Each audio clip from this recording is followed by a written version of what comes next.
Estamos estudando esse livro maravilhoso, que é a história dos atos do Espírito Santo na vida daqueles homens e mulheres, no início da igreja de Jesus, em um tempo tão difícil para eles, um tempo de tanta luta, tantos desafios, mas que eles experimentaram a graça, o amor e o cuidado do Senhor.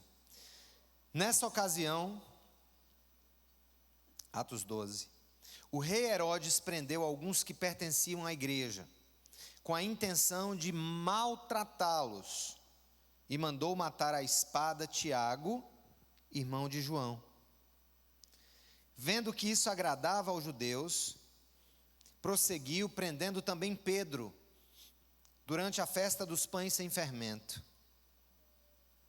Tendo-o prendido, lançou-o no cárcere, entregando-o para ser guardado por 4 escoltas de 4 soldados cada uma. Herodes pretendia submetê-lo a julgamento público depois da Páscoa. Pedro então ficou detido na prisão, mas a igreja orava intensamente a Deus por ele. Na noite anterior ao dia em que Herodes iria submetê-lo a julgamento, Pedro estava dormindo entre 2 soldados, preso com 2 algemas, e sentinelas montavam guarda à entrada do cárcere. De repente apareceu um anjo do Senhor, e uma luz brilhou na cela. Ele tocou no lado de Pedro e o acordou. Depressa, levante-se, disse ele. Então as algemas caíram dos punhos de Pedro, e o anjo lhe disse: vista-se e calce as sandálias. E Pedro assim fez. Disse-lhe ainda o anjo: ponha a capa e siga-me. E saindo Pedro o seguiu, não sabendo que era real o que se fazia por meio do anjo. Tudo lhe parecia uma visão. Passaram a primeira e a segunda guarda e chegaram ao portão de ferro que dava para a cidade. Este se abriu por si mesmo para eles e passaram. Tendo saído, caminharam ao longo de uma rua e de repente o anjo o deixou. Então Pedro caiu em si e disse: agora sei, sem nenhuma dúvida, que o Senhor enviou o seu anjo e me libertou das mãos de Herodes e de tudo o que o povo de Deus esperava. Percebendo isso, ele se dirigiu à casa de Maria, mãe de João, também chamado Marcos, onde muita gente se havia reunido e estava orando. Pedro bateu à porta do alpendre e uma serva chamada Rode veio atender. Ao reconhecer a voz de Pedro, tomada de alegria, ela correu de volta, sem abrir a porta, e exclamou: Pedro está à porta. Eles, porém, lhe disseram: você está fora de si. Insistindo ela em afirmar que era Pedro, disseram-lhe: deve ser o anjo dele. Mas Pedro continuou batendo, e quando abriram a porta e o viram, ficaram perplexos. Mas ele, fazendo-lhe sinal para que se calassem, descreveu como o Senhor o havia tirado da prisão e disse: contem isso a Tiago e aos irmãos. Então saiu e foi para outro lugar. De manhã não foi pequeno o alvoroço entre os soldados quanto ao que tinha acontecido a Pedro. Fazendo uma busca completa e não o encontrando, Herodes fez uma investigação entre os guardas e ordenou que fossem executados. Senhor, eis aqui a tua palavra. Te peço misericórdia e graça nessa hora, para que possamos, Pai, extrair desse texto tão importante do livro de Atos lições, Pai, preciosas para a nossa vida, para a nossa família, para os nossos relacionamentos, e que agora, Senhor, o Senhor possa falar o que tu queres para cada um aqui nessa hora, no nome de Jesus, amém e amém. Gente, a história da igreja de Jesus, ali no começo, é uma história de muita luta. A história desses primeiros apóstolos foi uma história muito difícil. E eu fico pensando, tem muita gente que diz assim: poxa, como eu queria estar ali com Pedro, Tiago e João na hora da pesca maravilhosa. Outros até disseram assim: poxa, como eu queria estar com os apóstolos e com Jesus na hora que ele proferiu o seu primeiro sermão público, o sermão da montanha. Ah, como eu queria estar ali naquela hora. Quem visitou Jerusalém, quem visitou a Terra Santa e vai para esses lugares, fatalmente lembra-se, né, de todos esses acontecimentos. Outros até diriam: poxa, como deve ter sido a reação daquele povo quando Jesus multiplicou os pães e os peixes. Que alegria, imagina a alegria da mulher com fluxo de sangue. Eu queria ser uma mosca para estar no ombro de Zaqueu na hora que Jesus o chamou para descer da árvore. Como eu gostaria de participar de tudo isso. A grande questão é que poucos desejam para si viver o que esses homens e mulheres viveram. Poucos desejam para si uma vida tão atormentada como foi a de Paulo, gente. Os naufrágios daquele homem, ele conta na segunda carta a Coríntios o que ele passou na vida. As surras, os naufrágios, os dias de fome, o frio, o abandono, as doenças, o desejo de morrer e tudo mais, o desespero da vida. Nós estamos aqui então diante de um quadro muito importante, muito interessante. Os cristãos não estão vacinados contra o sofrimento. Os cristãos não estão vacinados contra a dor. Quem quer vacinar a igreja contra a dor está apregoando uma heresia. E muitos estão caminhando nessa direção. O grande problema é que quando nós queremos ser vacinados contra a dor, ou quando achamos que a nossa frequência à igreja, ou os nossos votos, ou o nosso dinheiro sendo dado na igreja é para nos livrar de dores, a gente está simplesmente querendo uma versão light desse evangelho. Uma versão sem as suas repercussões, sem as suas consequências mais profundas. O ponto aqui é que nós estamos diante de um fato extremamente triste que aconteceu a princípio. Pedro foi preso injustamente. E ele foi preso logo depois que Tiago foi morto. Você vê que o texto fala de 2 Tiagos. Aqui, o Tiago que foi morto, o irmão de João, e um outro Tiago, para quem Pedro manda avisar que ele tinha sido solto. Esse primeiro Tiago que morreu é o irmão do apóstolo João. É o que junto com Pedro e João, Pedro, Tiago e João, viveram momentos intensos na presença de Jesus. Intensos no ministério de Jesus, porque eram os 3 melhores amigos dele. E um dos melhores amigos de Jesus morreu. Um dos melhores amigos de Jesus perdeu a vida logo no início do seu ministério. E aí nessa hora, né, alguns podem perguntar: que Deus é esse? Onde estava Deus? É aí que está. Ninguém explica Deus como nós cantamos. O fato é que nós também temos uma outra garantia nesse texto, e esse é o tema da mensagem de hoje. Quando o Espírito Santo nos surpreende. Quando Deus nos surpreende com a sua intervenção. A ponto de realizar coisas que nós não imaginamos que pudessem acontecer. A ponto de realizar coisas que nós não contávamos. Agora me diga, gente, vamos entrar um pouco no coração de Pedro. Seu amigo próximo, Tiago, tinha sido morto por Herodes. Ele estava apenas há alguns dias aguardando o seu julgamento, depois da Páscoa. Depois que a Páscoa passasse, ele seria julgado publicamente e certamente morto. Mais um morreria. Ele sabia de como estava fervilhando Jerusalém naquele tempo, como as coisas estavam difíceis, como as coisas estavam surpreendentemente adversas. E a gente fica pensando que isso é coisa que só aconteceu nesse tempo, que o nosso tempo hoje tem que ser de gozo, de alegria, um tempo sem problemas, um tempo sem falhas, sem faltas.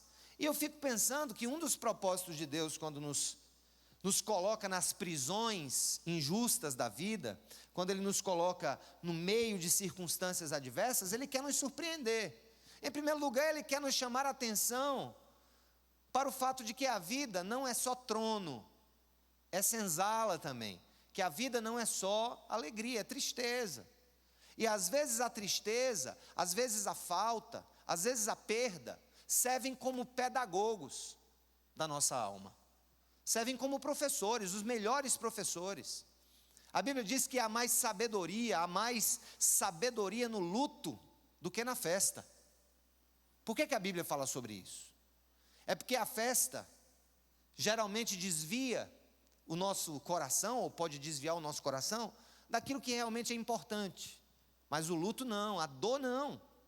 Flávia disse uma coisa no testemunho dela que é muito interessante, eu quero fazer um link, quero fazer uma ponte. Ele disse, olha, quantas mães têm seus filhos normais, digamos, sem nenhum problema, sem nenhuma necessidade, e não estão aproveitando o tempo de qualidade para isso.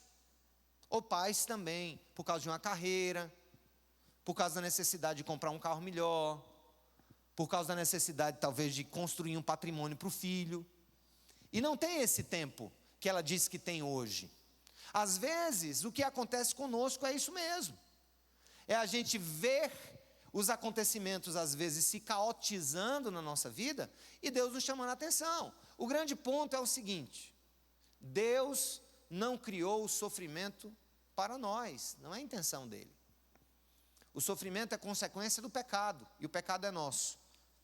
Mas mesmo sendo consequência do pecado, o sofrimento humano, de maneira geral, as catástrofes, a desordem, a caotização mesmo do que ele fez com ordem e com beleza, isso tem a ver com o nosso pecado, mas ele usa para nos chamar a atenção, para nos instruir.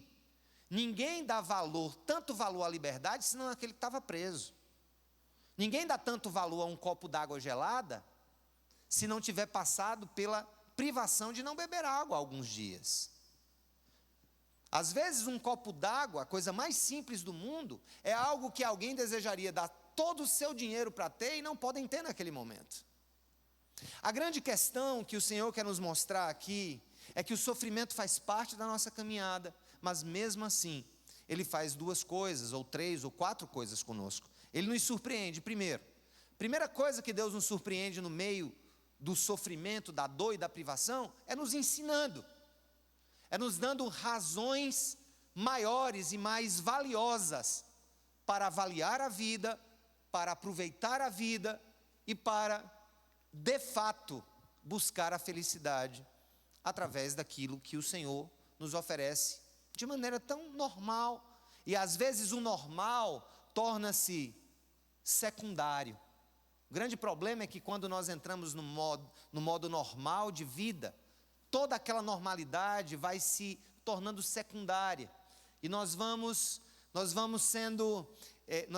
vivendo a acomodação da normalidade. Mas às vezes a vida nos toca, às vezes a vida nos priva, às vezes a vida nos prende, às vezes a vida nos dá razões, para olhar novamente, avaliar o que estamos vivendo e valorar o que precisa ser valorado. Não estou aqui desejando que ninguém sofra. Também, não desejar o sofrimento não é pecado. Não desejar sofrer não é pecado.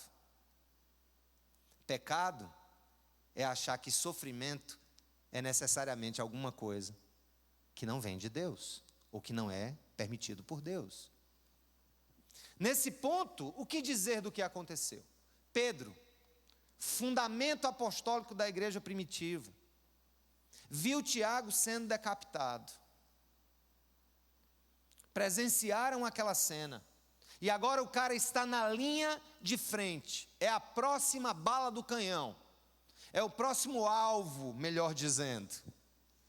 Está se preparando para morrer. A primeira coisa, gente, então, que a gente tem que entender é que Deus nos ensina no meio do sofrimento. Eu tenho certeza que o velho Pedrão aprendeu muita coisa durante aqueles dias. Eu tenho certeza que se passaram na cabeça dele 1000 ideias, 1000 valorações. Até acho que para os apóstolos daquele tempo era um misto, eles ficavam misturados. Eles misturavam na cabeça, primeiro, o senso de autoproteção. Por que a gente se protege do sofrimento? Porque nós não nascemos para sofrer. Essa é a explicação. Por que a gente chora na morte? Porque nós não nascemos para morrer. Tudo aquilo que nós não fomos feitos para, nós nos protegemos. Então, os apóstolos viviam aquele senso natural de autoproteção, mas ao mesmo tempo o privilégio de saber que ia se encontrar com Cristo. E Paulo fala isso em alguma das suas cartas, quando ele diz assim: poxa, eu estou em aperto. Por um lado, né, eu gostaria muito de morrer para estar com Jesus, mas por outro lado, eu entendo que preciso ficar aqui por causa de vocês, para alimentar a fé de vocês, né? Uma coisa eu sei, se por um lado os apóstolos, os primeiros cristãos, viviam entre a autoproteção natural de quem não nasceu para o sofrimento e para a morte, por outro lado vivendo a expectativa de encontrar-se com Cristo, de uma maneira ou de outra, gente, eles tinham algo no coração, era a certeza que se vivessem depois de passarem pela situação, eles tinham que fazer da vida algo que valesse a pena. E é outra coisa que o sofrimento faz na nossa vida. A vida passa a valer mais a pena. O tempo passa a ser algo mais valioso. Você acha que eu e Samara passamos por aquela circunstância dificílima em 2013 e simplesmente nos alegramos porque ela foi curada? Não, nós nunca mais seremos os mesmos. Nunca mais, ela nunca mais será a mesma pessoa. Ela olha para a vida hoje de outra maneira. E o fato dela gostar de correr tem muito a ver com, hoje, um sentido dela no coração. Ela tem senso de urgência na vida. Porque a vida pode passar como passa um vento. E esse senso de urgência que Deus produz em nós, naquele momento, também é valioso. Porque alguém pode perguntar: poxa, se Deus ia soltar o cara, por que não me permitiu que prendesse? É porque tem coisas que a gente só aprende nas celas escuras da vida. Não há outra maneira de aprendê-las senão lá. Deus nos ensina, em primeiro lugar, Ele nos surpreende. Quando o Espírito nos surpreende, o Espírito Santo nos surpreende porque Ele nos ensina. Segundo, Ele coloca em nosso coração um senso de urgência. Quando a gente passa pela dor, passa pelo sofrimento, há uma revaloração daquilo que a gente tem colocado como importante na nossa vida. Mas há uma coisa muito impressionante. Essas situações que acontecem é uma grande oportunidade que Deus nos dá, e ao corpo de Cristo especialmente, para experimentar o poder da oração. Duas coisas são ditas quase que de maneira geminada. Presta atenção. Verso 5: Pedro então ficou detido na prisão, mas a igreja orava intensamente a Deus por ele. Ah, não tem amigo melhor da oração do que a aprovação. Eles têm a mesma terminação, né? O melhor amigo da oração é a aprovação. E o maior inimigo da oração é o sucesso. Escreve: o maior amigo da oração é a aprovação, e o maior inimigo da oração é o sucesso. Por que a Europa deixou Deus? Porque ela alcançou aquilo que, a partir dos fundamentos judaico-cristãos, do trabalho, do esforço, eles chegaram, eles alcançaram o sucesso. Para que Deus? A ciência descobriu coisas que se atribuíam aos demônios, vacinas, tuberculose resolve-se, outras tantas doenças, pestes outras que surgiram na história. E aí, na realidade, o sofrimento é o mal necessário, porque a provação é amiga íntima da oração. Então, o Espírito Santo nos surpreende nessa hora exatamente porque Ele nos dá a oportunidade de exercitar a oração. E para que Deus nos surpreenda, gente, muitas vezes, não só em casos de sofrimento, mas em qualquer outra área da nossa vida, para que Deus nos surpreenda com feitos inimagináveis, Ele escolheu um veículo, ponto final. Há coisas que eu vou alcançar sem oração. através de esforço, através de experiência, através de amigos. Mas há coisas na vida que Deus reservou exclusivamente para serem alcançadas por aqueles que pagam o preço da oração. Ponto final.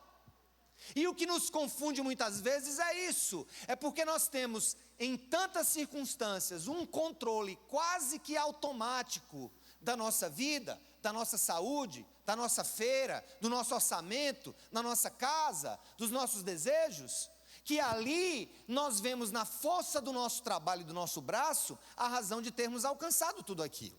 Então, a oração é uma chave para abrir tesouros que não serão jamais abertos com outro tipo de chave. A chave que abriu, a chave que Deus usou para tirar as algemas de Pedro foi a oração da igreja. A chave que Deus quer usar para abrir, para quebrar cadeados em nossa vida, em outras áreas da nossa vida, ou para nos levar a alturas maiores e a distâncias mais longínquas, é sem dúvida a oração. Agora, gente, me diga uma coisa, a gente sabe tanto disso, mas por que é tão difícil exercer uma vida de oração? Eu fico pensando, a gente sabe disso, a gente vê experiências disso, a gente vê gente contando milagres a respeito disso, mas por que é tão difícil?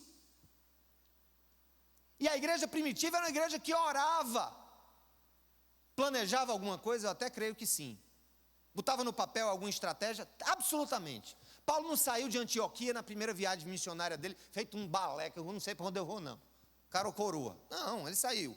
Botou na cabeça, vou aqui, depois vou aqui, ainda que Deus mudasse no meio do caminho.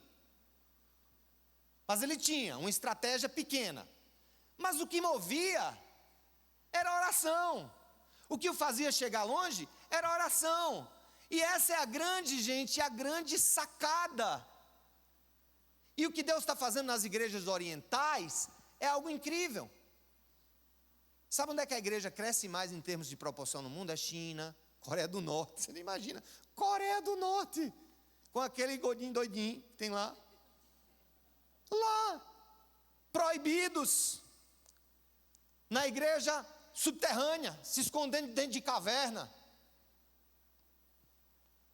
para poder orar, para poder ler a Bíblia, o povo desejando um pedaço de uma folha do Evangelho para ler, para ter aquilo ali, sabia?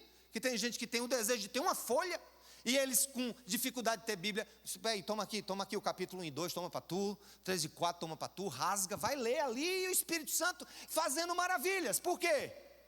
Porque a oração é amiga íntima da aprovação, e o sucesso é o seu inimigo mais sagaz. Nós vivemos no Ocidente bem-sucedido. Nós vivemos um tempo nós somos bem-sucedidos num certo sentido, né? Em tanta coisa, nós temos pelo menos liberdade de culto, né? Imagina, eu posso gritar o que eu quiser aqui, do lado pode ter um terreiro de macumba, do outro pode ter um centro espírita, do outro pode ter um centro budista, cada um pode expressar a sua fé nesse país. Olha que coisa maravilhosa. O Espírito Santo nos surpreende através da oração. Agora, a grande sacada é descobrir o poder da oração, mesmo quando não se está vivendo a aprovação. Essa é a chave mais difícil. A igreja orava, gente, não era apenas para resolver problemas. A igreja orava para que o evangelho crescesse, expandisse. O centro da oração da igreja primitiva não é assim, Senhor, me dê uma casa nova, Senhor, me dê um carro. Não, a igreja orava. A Bíblia diz aqui, no livro de Atos, que em muitos momentos a igreja orava, o Espírito Santo vinha e eles saíam feito maluco, falando a palavra de Deus. Eles saíam vivendo aquele evangelho, e vivendo aquele evangelho no meio do tumulto. Deus nos surpreende quando a igreja ora. E Deus nos surpreende fazendo coisas que a gente não imagina. Eu estava, esse final de semana no Rio, e fui falar também para 700 pastores do estado, de uma convenção fluminense de pastores. E eu ouvi, antes de eu falar, o representante da nossa junta de missões mundiais, o pastor João Marcos, da Convenção Batista Brasileira, um homem de Deus que eu tenho cada vez mais admirado. Ele estava em Honduras, vinha de Cuba, ia para não sei aonde, depois ia fazer uma viagem missionária. Sabe para onde? Viagem missionária. Ele ia levar o povo para uma viagem missionária para o Ramadã, a festa dos muçulmanos, por meio do furdu. Vocês querem ver o que é guerra espiritual? Vou levar vocês lá para o Ramadã. Vocês vão ver lá o que é guerra espiritual, para você interceder por esse povo. E ele contou uma história para mim que eu fiquei, não sei exatamente de que país para que país, mas tem uma igreja orando para que Deus haja, tem gente orando para que Deus faça coisas bonitas. E ele contou o testemunho de uma senhora, de uma jovem, que estava sendo perseguida nessas coisas loucas aí que estão acontecendo no Oriente Médio, né? Saindo como fugitivos e coisa e tal. E ela, enfim, estava conseguindo sair daquele país sob o domínio do ISIS, né? Numa região sob o domínio do ISIS, e estava correndo para a fronteira de outro país, onde existia um campo de refugiados.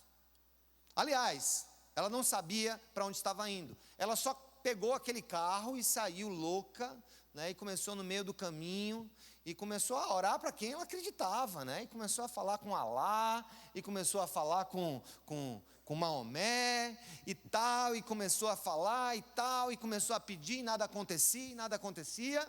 Veja bem, aquela mulher não tinha sido evangelizada, aquela mulher, ninguém tinha chegado nela, mas havia gente orando para que Deus se manifestasse na vida daquele povo, como ainda há. E de repente ela começou a lembrar, então deixa eu me lembrar qual é o santo que eu vou pedir aqui do islamismo, né? E começou a pensar em gente, até que ela chegou e disse: Issa! Issa é o nome de Jesus no Alcorão, que é tido como um dos profetas, não o profeta, não o principal, mas um dos profetas, profeta que curava. E ela clama por Issa. E Jesus apareceu para ela. Isso está acontecendo assim no Oriente, onde talvez eu não entre, mas a oração move o Espírito Santo de Deus, que revela-se pessoalmente, como fez com Paulo. Eu acredito nisso. Por que isso não acontece no Brasil? Para quê? Tanta televisão falando de Jesus aí, todo mundo pode falar de Jesus. Se ele aparecer, eu acho que a pessoa vai dizer: quem é tu? Espírito de quem esse aqui? E ela clama, ele contando essa história. E aí, gente, quando ela clama, ele diz: eu estou aqui, vou lhe proteger. Continue andando. Aí ela saiu do carro, foi subir nas montanhas, chegou lá, numa aldeia de muçulmanos também, só que não radicais, como aqueles que estavam atrás dela e tal. Essa mulher, gente, foi contar essa história lá, para o povo, como é que ela tinha chegado lá. Sabe o que aconteceu? Havia ali naquela aldeia trabalho de um pastor, que tinha ganho em anos já, 1 pessoa, 2 pessoas, 3 pessoas. Testemunho daquela mulher e do seu sofrimento. Na mesma semana foram quase 100 convertidos a Jesus, naquele lugar. A oração é amiga da provação. O sucesso é o seu maior inimigo.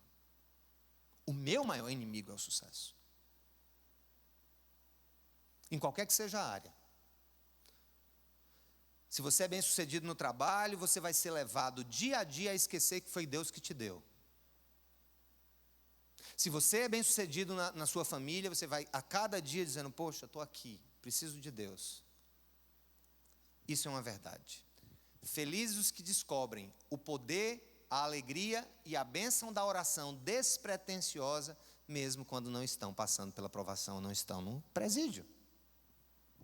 Então, o Espírito Santo nos surpreende, em primeiro lugar, nos ensinando. O Espírito Santo nos surpreende também, nos colocando senso de urgência. O Espírito Santo nos surpreende a partir do poder da oração de um povo que se chama pelo nome dele. E eu creio, gente, sinceramente, o que está acontecendo no Brasil, essas tampas todas se abrindo de tudo que é lado, e eu quero que abra mais. Falar nisso nesse congresso, eu estava lá falando, né? falando sobre, gente, a gente está vivendo um tempo tão difícil no Brasil e tal, eu quero mesmo é que caia todo mundo. Aí brinquei, né? Se possível que ficasse só tiririca para fazer graça. Depois que eu acabei de pregar, me sento do lado, um senhor se aproxima de mim, me dá um cartão, tal. Olha, tal, eu sou de tal. Quando eu olhei, deputado federal. Nossa, eu nem toquei no assunto.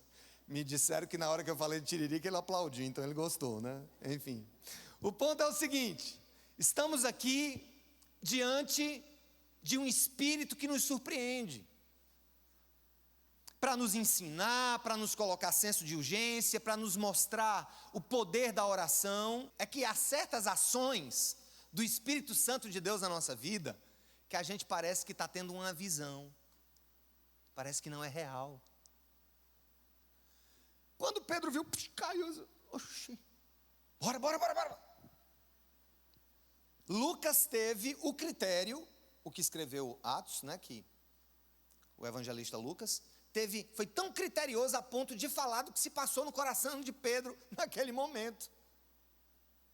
Uma coisa tão surpreendente que o poder da oração da igreja fez, que ele achou que não estava acontecendo. Ele achou que era uma visão. E ele só caiu em si quando o portão da cidade se abriu, ele passou e o anjo desapareceu. Ele caiu em si. O que é que eu quero dizer com isso? O que é que eu fico querendo fomentar no meu coração e no coração dos meus irmãos? Se a gente aprende a viver esse tipo de vida que a igreja vivia, no meio das suas lutas, no meio, sabe, sempre olhando para o sucesso com... Deixa eu refrasear para você não sair daqui escandalizado. Eu não vou dizer olhe para o seu sucesso como inimigo, não. Olhe para o seu sucesso como um possível inimigo na sua vida com Deus. Olhe para o seu sucesso em qualquer área da sua vida como um possível inimigo. Eu tenho pedido a Deus, Senhor, eu quero orar porque eu quero orar. Eu quero orar para expandir o reino, eu quero ver as coisas acontecendo na vida dos outros, na minha vida, em outros lugares. Eu quero que isso aconteça. Eu não quero ser alguém que ora porque está na prisão. Eu não quero ser alguém que ora porque está sofrendo em alguma área da vida. Eu não quero ser apenas esse que ora nesse momento. O que eu quero mesmo, para mim, o que eu desejo para você, o que eu desejo para a nossa vida, é que a gente leve tão a sério essa questão de um Deus que nos surpreende a partir de atitudes de oração e consagração, a ponto de Deus te surpreender mesmo. Eu quero ver pessoas que dizem assim, poxa, eu esperava nunca que isso pudesse acontecer na minha vida. Que a mãe chegue e diga assim, eu não esperava nunca que meu filho se convertesse, e ele não só se converteu, agora está dizendo que quer ser missionário. Eu quero ouvir testemunhos de pessoas dizendo assim, olha, Deus não só curou o meu corpo daquela enfermidade, Ele curou minha alma e por derradeiro salvou a minha família no meio do sofrimento. Eu quero que o Senhor me surpreenda de tal maneira que eu veja que ali não foi um acaso de uma graça que se ministra e que se distribui normalmente nos nossos dias, essa graça comum do ar que nós respiramos e que a gente para de se extasiar com as coisas pequenas da vida, como o próprio ar que a gente respira. O ponto é o seguinte aqui, este Espírito Santo quer nos surpreender, gente.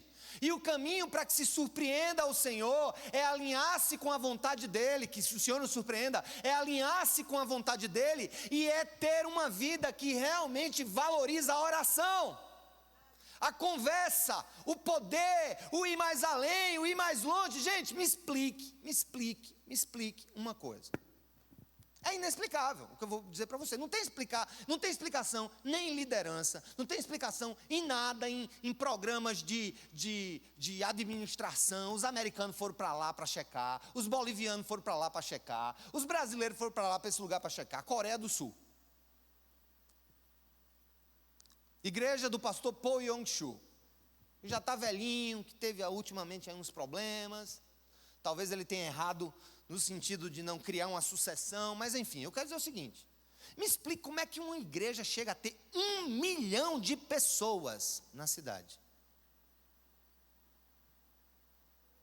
Em uma cidade, 1 milhão de pessoas frequentando cultos que tem assim, é de hora em hora, 2 horas de madrugada, o povo, sabe, vem, entra, e é grupo pequeno, as conexões lá, né, as células, e o povo, mas gente, tem um segredo. Se eu chegar nesse ponto, talvez eu espere ter o mesmo resultado. Pastor Po Yong-Soo e sua equipe oram 6 horas por dia.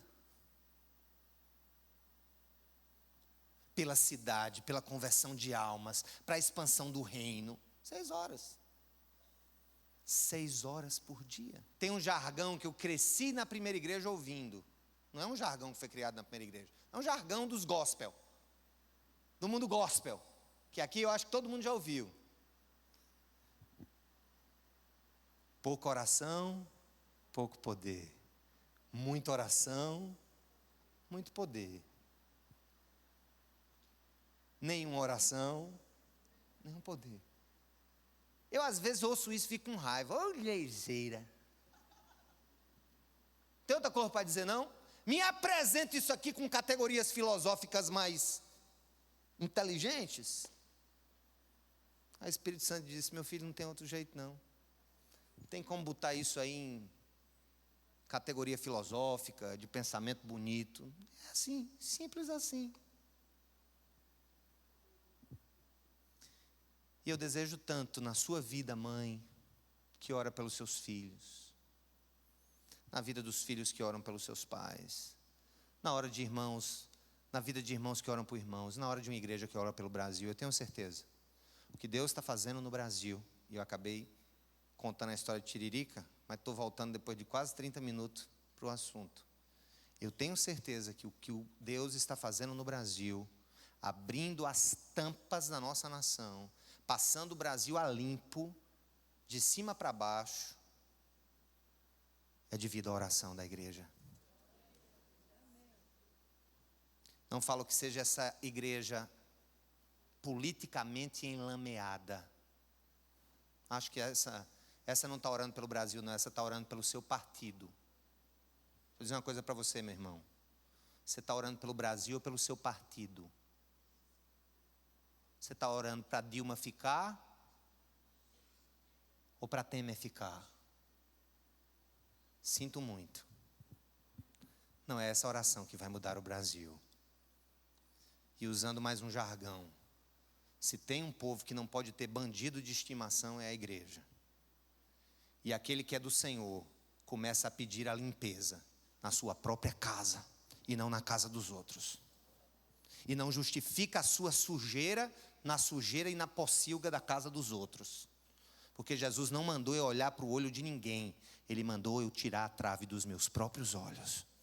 Eu acredito que Deus está fazendo uma revolução no Brasil a partir da oração de uma igreja que despretensiosamente não está querendo ocupar os espaços de poder dos seus partidos, mas o povo de Deus, o povo da cruz, que não deseja mal nem para Dilma nem para Temer, que não deseja mal nem para o PT nem para o PSDB, deseja mal para o inferno, e que esse inferno que se revela através das atitudes de homens e mulheres iníquos nesse país, que esse inferno seja vencido, que essas pessoas sejam levadas ao arrependimento e que o Brasil experimente o que é ser surpreendido pelo Espírito Santo a partir da oração da igreja. Aleluia.